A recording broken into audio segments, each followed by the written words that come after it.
बड़ा important topic है factor affecting speed of sound. Velocity of sound directly proportional है square root of temperature. यही वजह है कि हॉट वेदर में साउंड ज़्यादा तेज ट्रैवल करता है as compare to cold weather. लेकिन यही वेलोसिटी इन्वर्सली प्रोपोर्शनल हो जाती है डेंसिटी। रॉक को जाहिर करते हैं डेंसिटी से, डेंसिटी ज़्यादा होगी तो स्पीड कम होगी, और ये डायरेक्टली इन्वर्सली प्रोपोर्शनल है मॉलिक्यूलर वेट। जिनका मॉलिक्यूलर वेट ज़्यादा होगा उनकी भी वेलोसिटी कम होगी, और यही डायरेक्टली प्रोपोर्शनल है इलास्टिसिटी। वेल इलास्टिसिटी ज़्यादा होगी तो वेलोसिटी ज़्यादा होगी, और ये डायरेक्टली प्रोपोर्शनल है ह्यूमिडिटी। ह्यूमिडिटी यानी हवा में नमी का तनासुर। जब हवा में नमी होती है, मॉइस्चर होता है, तो क्या होता है, वेलोसिटी ऑफ साउंड ज़्यादा होती है as compare to dry weather. ये है factor affecting velocity of sound. Temperature का फैक्टर ऑफ कोर्स बहुत इंपॉर्टेंट है, मॉलिक्यूलर वेट का फैक्टर भी बहुत इंपॉर्टेंट। न्यूमेरिकल आया था कि हीलियम और सल्फर डाइऑक्साइड के अंदर वेलोसिटी ऑफ साउंड का रेशो क्या होगा। देखो साउंड है, हीलियम में से भी ट्रैवल कर रहा है और सल्फर डाइऑक्साइड में से भी कर रहा है, तो हीलियम में जब करेगा और सल्फर डाइऑक्साइड में करेगा तो रेशो क्या होगा। वेल अब देखो वेलोसिटी इन्वर्सली प्रोपोर्शनल होती है मॉलिक्यूलर वेट। बिल्कुल वही ग्राम्स लॉ ऑफ डिफ्यूजन वाली ट्रिक लगेगी। हीलियम का मास यहाँ अपॉन में आ जाएगा रूट में, और सल्फर डाइऑक्साइड का मास यहाँ आ जाएगा। सल्फर डाइऑक्साइड का मास आखिर होता कितना है, ये होता है 64।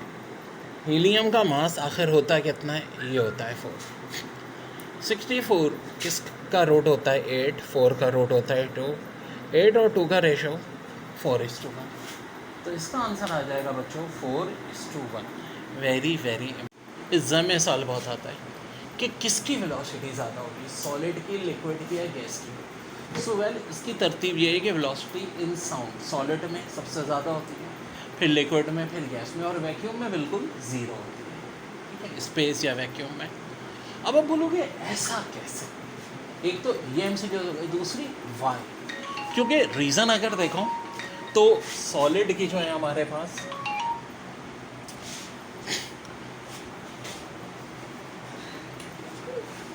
डेंसिटी जो है वो ज़्यादा है।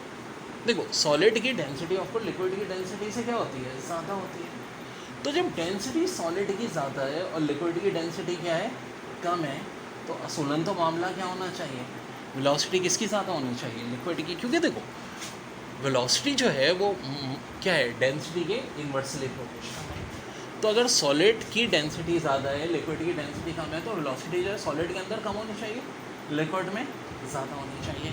लेकिन मेरे भाई माना कि सॉलिड की डेंसिटी लिक्विड की डेंसिटी से ज़्यादा है, लेकिन सॉलिड की इलास्टिसिटी लिक्विड की इलास्टिसिटी से कहीं गुना ज़्यादा है।